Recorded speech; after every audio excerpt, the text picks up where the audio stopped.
भैया सबसे जरूरी क्या है जीवन में? पेट भरना। पेट भरना। और पेट भरने के लिए सबसे जरूरी क्या है? पैसा। हाँ, हर आदमी जानता है कि पेट भरने के लिए चाहिए पैसा, और ये पैसा बहुत जरूरी है प्रदेश की सेहत के लिए भी।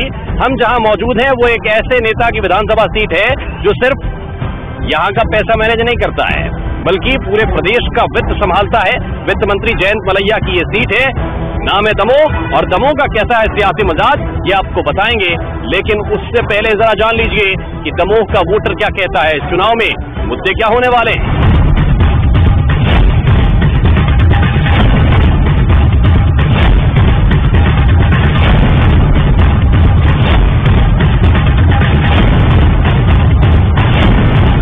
गंदगी बहुत ज्यादा रहती है स्टैंड के अंदर।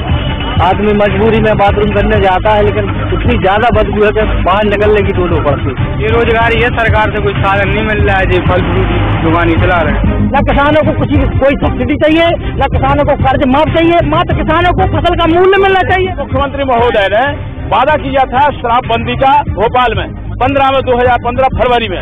आज तक शराबबंदी क्यों नहीं की गई है? तो वोटर बहुत कुछ कहता है, अभी आगे भी कहेगा, लेकिन इस सबके बीच आप समझ लीजिए कि दमोह की सियासी तासीर क्या है। पहले सियासत की बात, फिर जनता के साथ होगी बड़ी चर्चा। दमोह विधानसभा सीट, विधानसभा चुनाव का सियासी गणित। 2013 में बीजेपी का कमल खेला, कांग्रेस का हाथ खाली।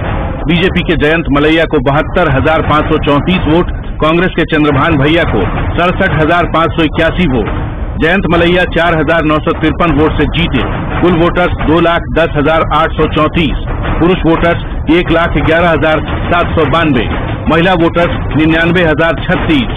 विधानसभा चुनाव 2008, बीजेपी के जयंत मलैया को 50,481 वोट, कांग्रेस के चंद्रभान भैया को 50,351 वोट। जयंत मलैया सिर्फ 130 वोट से जीते।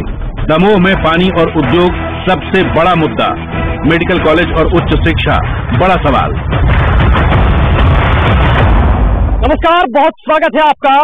आप देख रहे हैं कहता है वोटर, आपके साथ मैं हूं राम मोहन शर्मा। और कहता है वोटर का कारवां अब पहुंच चुका है मैनेजमेंट के एक बड़े खिलाड़ी की कॉन्स्टिट्यूएंसी में। जी हां, मैनेजमेंट संगठन का हो, मैनेजमेंट वित्त का हो, अर्थ का हो, सबके बाहर खिलाड़ी है जयंत मलैया। ये उनका विधानसभा क्षेत्र है, और यहां की जनता किससे है नाराज, किसके प्रति दिखाएगी मोह। बहुत स्वागत है आपका दमोह हमारे इस खास कार्यक्रम में, और हम चर्चा की शुरुआत करेंगे। हम चर्चा विधानसभा की जरूर कर रहे हैं, लेकिन अगर प्रहलाद पटेल का जिक्र ना हो तो दमोह कुछ अधूरा लगता है। सबसे पहले हम उन्हीं के पास चलते हैं। प्रहलाद जी, बहुत स्वागत है आपका कार्यक्रम में। सबसे पहले 2018 का बिगुल एक तरह से बच चुका है, पूरे प्रदेश में अलग अलग तरह की पार्टी रैलियां निकाल रही हैं। दमोह में क्या सूरत आप देख रहे हैं? 2018 के लिए बहुत मेहनत करनी पड़ेगी या बिल्कुल आसान होने वाला है? देखिए, भारतीय जनता पार्टी कभी नहीं मानती कि चुनाव कोई भी आसान होता है, लेकिन बात होती है कि वास्तव में हम मुद्दा आधारित राजनीति करेंगे या क्षेत्र की जो समस्याएं होती है, चर्चाएं होती है, कई बार वो प्राथमिकता बनेगी। ये चुनाव की बड़ी बात होती है। मुझे लगता है जो आप लोग कार्यक्रम करते हैं, पहले मैं उसको बधाई देता हूँ, और मैं तो यही अपेक्षा करता हूँ कि हम जनप्रतिनिधि हैं, हमारी सरकार राज्य में भी है, केंद्र में भी है, हमारी अपनी उपलब्धियां हैं नीतिगत, सार्वजनिक हित की सर्जन हिताय हमारा काम है। और लेकिन मुझे लगता है कि सबको खुलकर करना चाहिए। जैसे मेरा कार्यकाल 1 वर्ष का बचा है, अगर कोई कमी मुझ में दिखती है तो मुझे लगता है कि आपका ये प्लेटफॉर्म सबसे अच्छा माध्यम है, और इसलिए मुझे लगता है खुलकर कहना चाहिए। मलैया साहब के पास उससे थोड़ा और कम समय बचा है, आपके पास है अभी 1 साल। नहीं, मलैया साहब के पास में लगातार वो इतने लंबे समय से यहाँ पर हैं, तो उनके लिए ये 5 महीने और 5 साल इसका कोई बहुत फर्क मुझे लगता नहीं। हम थोड़ा सा चर्चा इस बात पर कर लेते हैं कि असल में वोटर क्या चाह रहा है यहाँ का। दमोह में जो वोटर है उसको विकास चाहिए, और विकास के आधार पर ही दमोह की जनता निश्चित रूप में अपना मत देगी। और दमोह में भी एक चीज और आ रही है, आजकल आरक्षण बहुत महत्वपूर्ण मुद्दा बन गया। 230 नंबर वाला लड़का सिलेक्शन नहीं हो रहा, 195 नंबर वाली लड़की टॉप कर रही है। ये कहाँ की सिद्धांत है, हमें समझ में नहीं आ पा रहा। क्या क्या हुआ है यहाँ, क्या क्या होना चाहिए? देखिए, दमोह का जो विकास की अवधारणा है, मेरा बड़ा साफ गोई से कहना है कि यहाँ जो बुनियादी और अपेक्षित विकास थे वो नहीं हुए। हमारे यहाँ के जो प्रतिनिधि हैं वो निश्चित रूप से मध्य प्रदेश के बहुत बड़े नेता हैं, पर जो बुनियादी विकास अपेक्षित था वो नहीं हुआ। ना तो कोई बड़े शिक्षा संस्थान आए, ना कोई उद्योग धंधे आए, ना बेरोजगारी दूर करने का कोई उपाय हुआ। तो जो अन्य प्रदेश के अन्य क्षेत्र में विकास हुआ, मालवा में हुआ, महाकौशल में हुआ, विंध्य में हुआ, वो हम महरूम है उस चीज। कैसे इन बातों का जवाब देखिए, मुझे लगता है कि अगर आप मुझसे पूछेंगे तो जब बात आई थी विश्वविद्यालय की, तो छतरपुर हो या दमोह, जब सागर सेंट्रल यूनिवर्सिटी बना तो हमारी नजर में छतरपुर के लोगों की अपेक्षा यही थी कि छतरपुर को उसको वो मिलना चाहिए। लेकिन हाँ, जो केंद्र में मेडिकल कॉलेज की कॉन्सेप्ट है, उस मामले में हम लोग आश्वस्त हैं कि उसका केंद्र बिंदु दमोह होगा। लंबा वक्त हो गया विधायक जी को रहते हुए यहाँ से, फिर उसके बाद वो प्रतिनिधित्व करते हुए मंत्री भी हैं, तो मुझे लगता है कि एक मुद्दे के आधार पर पास और फेल नहीं हो सकता। अगर आप मुद्दे देखें तो कई बार जब नेतृत्व होता है राज्य स्तर का, तो उसको बाकी लोगों पर भी ये आरोप भी तो होता है कि आपने अपने घर में सब कुछ रख लिया। विकास की जो परिभाषा बता रहे हैं सांसद जी या यहाँ के स्थानीय विधायक, आप संतुष्ट हैं उससे? देखिए भाई, मेरी संतुष्टता सर्वव्यापक जो विकास होना चाहिए वो नहीं हुआ। पहली बात, शिक्षा के मामले में, चिकित्सा के मामले में, व्यवस्था के मामले में व्यक्ति का विकास जरूर हुआ है। उनके कॉलेज बन गए, आने वाले समय उनकी यूनिवर्सिटियां बन जाएंगी, उनका मेडिकल कॉलेज बन जाएगा, मगर आम आदमी का कुछ नहीं बनेगा। अगर बड़े शिक्षण संस्थान सरकारी नहीं आ पा रहे हैं, कारण क्या आपको लगता है? मेरे हिसाब से राजनीतिक कमजोरी है हमारे जनप्रतिनिधियों की। जैसा कि अभी सांसद जी बैठे थे जो बहुत ज्यादा मुखर हैं और लोकसभा में एक अपनी पकड़ भी रखते हैं। मलैया जी पिछले 85 से लेके आज तक मंत्री विभिन्न डिपार्टमेंटों के रहे हैं।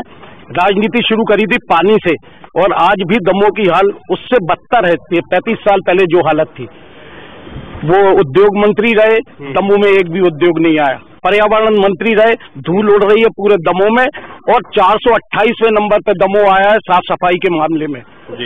देश में सबसे आखिरी नंबर पे आए हैं हम। इसको विकास कहेंगे क्या? हम हमारे भाजपा के कुछ साथी हैं, खुद बेरोजगार हैं, लेकिन हमेशा यही कहते हैं कि हमारे पास रोजगार है, क्योंकि उनके पास एक मंत्री है, उनके पास सांसद है। बस यही शायद है कि सत्ता का तो सुख है, लेकिन जनता को सुख होता तो आज जनता इतनी परेशान न दिखती। आपको जाके इन्हें पाइपलाइन तो डाल दी, लेकिन पानी तक नहीं पहुंचाया अभी तक। ठीक है, पाइपलाइन डाल दी, पानी नहीं पहुंचाया। वो कह रहे हैं कि सिर्फ नेताओं को सुख है, बीजेपी की जनता को सुख नहीं है। ऐसा नहीं है। जब हम लोग बचपन में पढ़ते थे पंचम नगर योजना को, और मैं खुद भी कांग्रेस से भाजपा में आई हूँ, तो उस समय बातें होती थी, पंचम नगर योजना के बारे में बातें होती थी, परंतु माननीय मंत्री जी के प्रयासों से पंचम नगर जैसी योजना आई दमोह में, और आज बटियागढ़ पंजाब क्षेत्र बनने जा रहा है, जहाँ नहरों के द्वारा 10,000 एकड़ भूमि पर सिंचाई होगी। और अगर हम श्रद्धालु योजना की बात करते हैं तो इतनी महत्वाकांक्षी योजना है कि दमोह में 50 वर्षों तक कोई समस्या नहीं आने वाली है। बहुत बड़ी योजना है, जहां से न केवल दमोह के जिले के लिए पानी मिलेगा, दमोह नगर को पानी मिलेगा, बल्कि आसपास के 50 गांव में भी पानी मिलेगा। आदरणीय नर्मदा सिंह जी के उद्बोधन और विचार सुने, थोड़ी ये लगा कि आज इतनी जल्दी परिवर्तन कैसे हो गया इनके विचारों में। ये पहले आपके पक्ष में तकरीरें करते थे? हाँ, अचानक स्विच हो गया। अब रहा सवाल पानी का, तो मेरे मित्र लोग भी जानते हैं कि पाइपलाइनों में करोड़ों रुपया आया, लेकिन पाइपलाइनों के माध्यम से जनता को पानी नहीं मिल रहा है। ठीक, लाइनें खोदी जा रही है, फिर वही किया जा रहा है, फिर वही किया जा रहा है। पूरी जानकारी के बाद आप बात करिए। आप एक राजनीतिक दल के अच्छे कार्यकर्ता हैं, परंतु आपको राजनीतिक ज्ञान नहीं है। अभी पाइपलाइनें डाली जा रही हैं, रोड खुद के पाइपलाइन है, उसके बाद निर्माण निरंतर काम चालू है, काम चालू है। प्रभु नारायण टंडन जी ने शुरू कराई थी, उसके बाद पूर्व मंत्री प्रदेश के राजा पटेरिया जी ने इसको सुचारू रूप दिया था। जब वो 98 में मंत्री थे, पंचम नगर राजा पटेरिया जी की देन है।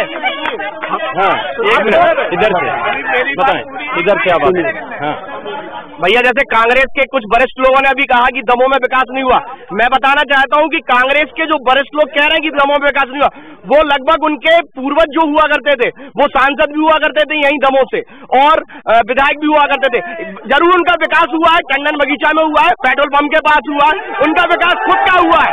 आप ये नहीं कह सकते विकास नहीं हुआ, उनने विकास किया है। और रहा पाइपलाइन का और यहाँ के रोजगारों का, तो मैं बताना चाहता हूँ केवल टीवी पे इन कांग्रेसियों के कांग्रेसियों के पास कोई काम नहीं है, इनके पास ना तो विपक्ष है ना तो पक्ष है, ये केवल आपके यहाँ आने के पास पक्ष है या विपक्ष है? हमारे पास पक्ष है, हम भारतीय जनता पार्टी से है। लेकिन अगर आप कहो कि इन कांग्रेस के एक परिवार ने पूरा रोजगार विकास सब कुछ हुआ एक परिवार का, आप कंधे से कंधा मिला के आम आदमी पार्टी के साथ बैठे हैं, लेकिन 50 सालों में आज तक दमोह जिले से कोई ना कोई विधायक रहा है जो मध्य प्रदेश शासन में रहा।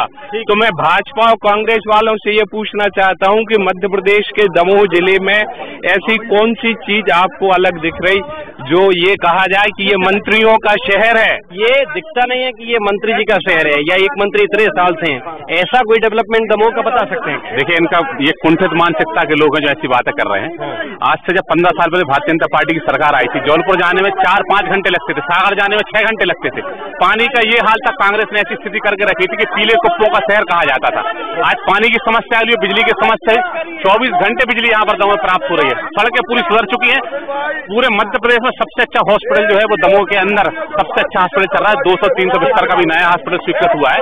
ये तो कुंठित मानसिकता। रोडों को ढूंढा करते थे कि है कहाँ, खेतों में से वाहन जाते थे और ये बोलते हैं क्या किया क्या नहीं किया, ये बोले सब कुछ तो किया दमोह की जनता के लिए, सब कुछ किया है वो लोग कह रहे हैं। तो मैं पूछना चाहूंगा कि यहाँ से विधायक जयंत मलैया जी उद्योग मंत्री रही, आपने कौन सा उद्योग दमोह में लगा दिया? पहली चीज, अभी वर्तमान में जो किसानों की सबसे बड़ी समस्या चल रही है, दमोह की मंडी में आप जाके देखिए किसान परेशान है, 3-3, 4-4 दिन से बात हो रहा है, भावांतर का पैसा आज तक नहीं मिला। ये लोग क्या बताएंगे विकास को? पानी की योजना जो बोली है वो कांग्रेस की योजना है, जिसको हाईजैक इन लोगों ने किया है, वो कांग्रेस की योजना है।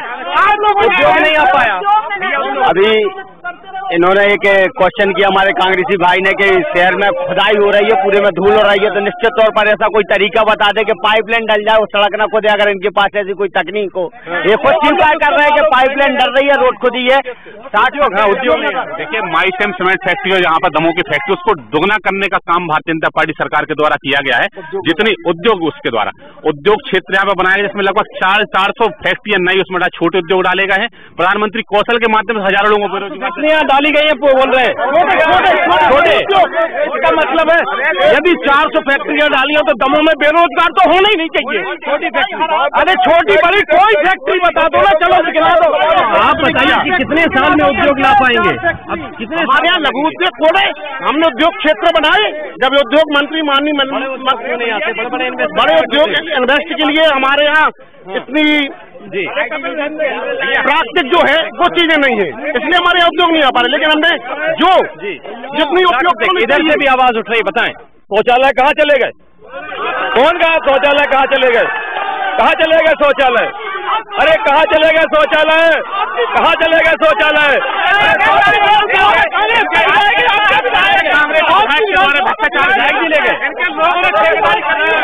सभी लोग विकास की बात बोल रहे हैं ना, किसानों पर भी चर्चा करें। आज किसान परेशान है, किसान को मूल्य नहीं मिल रहा है। बताइए आप, फसलों पर किसानों को मूल्य नहीं मिल रहा है, आत्महत्या कर रहा है किसान।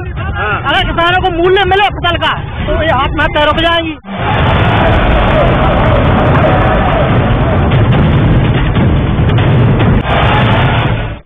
सभी लोग विकास की बात बोल रहे हैं ना, किसानों पर भी चर्चा करें। आज किसान परेशान है, किसान को मूल्य नहीं मिल रहा है। बताइए आप, फसलों पर किसानों को मूल्य नहीं मिल रहा है, आत्महत्या कर रहा है किसान। अगर किसानों को मूल्य मिले फसल का तो ये आत्महत्या रुक जाएंगी। इस पर भी चर्चा करें। कांग्रेस के लोग बताएं कि 15-13 साल पहले, 15 साल पहले किसान की हालत क्या थी। अगर आपने किसान को, मैं कहता हूँ, अगर आपने किसान को 200 रुपए का चेक भी दिया हो, हमने की बात करी, समृद्ध किसान योजनाओं के लिए निरंतर शासन के योजना बना रही है, भारतीय जनता पार्टी योजना बना रही है, किसानों के लिए निरंतर योजना बना रहे हैं। क्या ठीक है सर, मैं इतना कहना चाहता हूँ, ये भारतीय जनता पार्टी विकास की बात कर रही है। मैं मानता हूँ उन्होंने विकास किया है, विकास किया, भगवे में बांटा है, हिंदू मुसलमान में बांटा है, गाय और वंदे मातरम में बांटा है, हिंदू मस्जिद और मस्जिद मंदिर के नाम में बांटा है, बेरोजगारी का विकास नहीं किया। ये वो घूम रहे हैं दर तो आप भी डालें। नहीं, ये मेरा चिश्तिया कलर है, मुझे हरे और लाल में मत बांटो, मेरे हाथ में तिरंगा रहने दो। मुझे लाल और हरे में मत बांटो, मेरे हाथ में तिरंगा रहने दो। आज राम मंदिर क्यों नहीं बन रहा है? इन्होंने पूरे देश का शोषण किया, राम मंदिर क्यों नहीं बना? अरे कोई नहीं मिलेगा, इस बार बीजेपी गई, इस बार बीजेपी गई इधर से राम मंदिर भारतीय जनता पार्टी ही बनाएगी।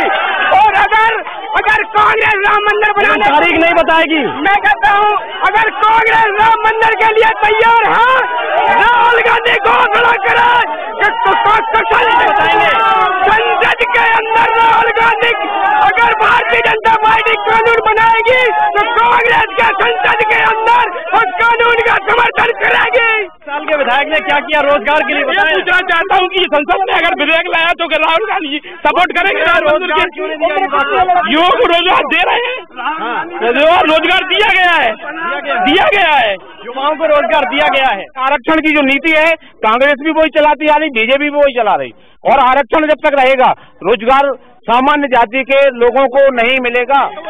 बोले पहले तो तुम लोग अपनी जाति पात तो खत्म कर लो, फिर उसके बाद आरक्षण की बोलो। आरक्षण हमारा अधिकार है, ना कि किसी का, न किसी से हम लोग भीख मांगते हैं। इसको ध्यान रखना। कांग्रेस सरकार का 60 साल तक इनने क्या किया? हम लोग को लूट के रखा है, अधमरा करके रखा है कि यहाँ पे 4 साल तक अफसर बोर्ड की राजनीति रही है। दूसरी बात रही पे यहाँ पर भारतीय जनता पार्टी की सरकार में रोजगार मिला है। 50 साल पहले का पॉलिटेक्निक कॉलेज बना हुआ है जिसको 65 एकड़ जमीन लगी हुई है, लेकिन हमारे मंत्री जी ने उस पॉलिटेक्निक कॉलेज का अपग्रेडेशन करके उसको इंजीनियरिंग कॉलेज नहीं बनाया, उन्होंने अपना निजी इंजीनियरिंग कॉलेज बनाया। देश को जब तक नशा मुक्त नहीं करेंगे, प्रदेश को जब तक नशा मुक्त नहीं करेंगे, आज ग्रामीण क्षेत्र में जाइए आप, 10-10 साल के लड़के, 15-15 साल के लड़के आपस में पैसा जोड़ करके शराब पीते हैं और बर्बाद हो रहे हैं। नशा मुक्ति अभियान शिवराज जी ने चलाया है। अभी नर्मदा मैया के 5 किलोमीटर के अंदर जो शराब दुकानें थी वो बंद करने का काम माननीय शिवराज जी ने किया है। बताइए दमोह में शराब बंद हो रहे हैं कि आने वाले समय में क्रमिक रूप से तमाम शराब की दुकानें बंद करके आने वाले समय में शराबबंदी। कितना आने वाले समय में? 15 साल हो गए आपको, अब तक स्टैंड क्लियर नहीं हो पाया। क्रमिक तरीके से काम शुरू हुआ भारतीय जनता पार्टी के शासनकाल में। उधर से शराबबंदी पे क्रम कितना होना चाहिए?